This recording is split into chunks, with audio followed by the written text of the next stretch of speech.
Thinking about relocating to Cyprus?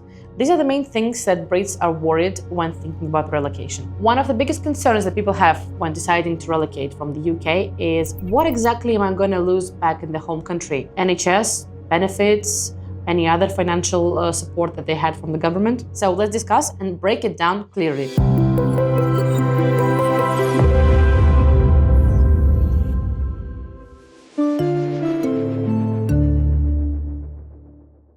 NHS.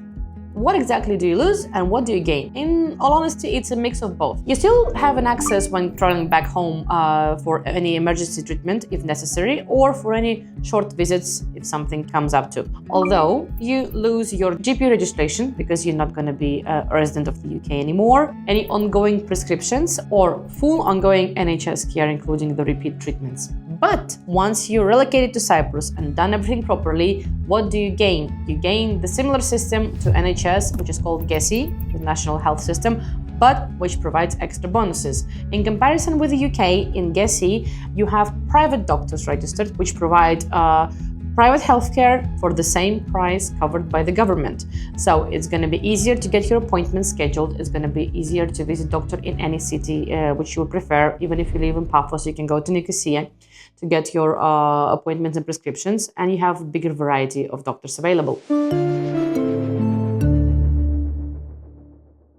Benefits and social support. What exactly stops when you relocate? When you are no longer a UK resident, some benefits and social support may actually stop. Let's consider what. You will lose universal credit, child benefits, housing benefits, etc. But you keep your state pensions, private pensions, benefits related to child support depending on the case, and some other ongoing payments depending on your situation. Do you live in the UK permanently? Or is the UK your habitual residence? If you'll be relocating to Cyprus, the answer to these both questions is a no.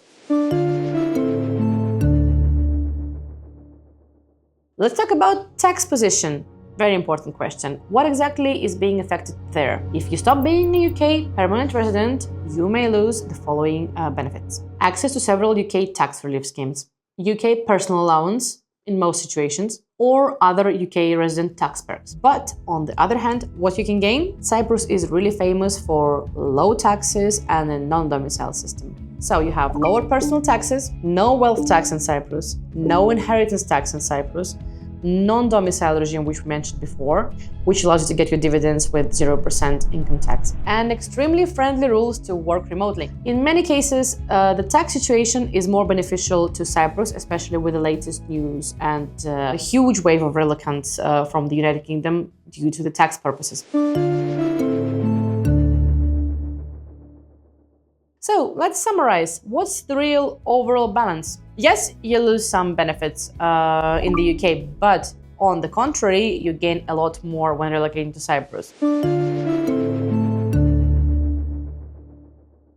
Cyprus offers you a clear and simple tax regime and system, strong, accessible healthcare, which is really important nowadays, legal and financial stability. If you check the reports, Cyprus have been, even after the last crisis we had, stably rising up and getting more investments and getting more developed. So there are lots of points to consider in that aspect. And obviously a calmer lifestyle and sunny days. Today is 5th of December and it's nice and windy, but still, in comparison, the weather is amazing in Cyprus, even in December. For most Brits, especially families and retirees, relocating to Cyprus will bring a lot more benefits than negative effects. So if you have any questions or you want to sign up for a free consultation, reach out to us and we'll be happy to help.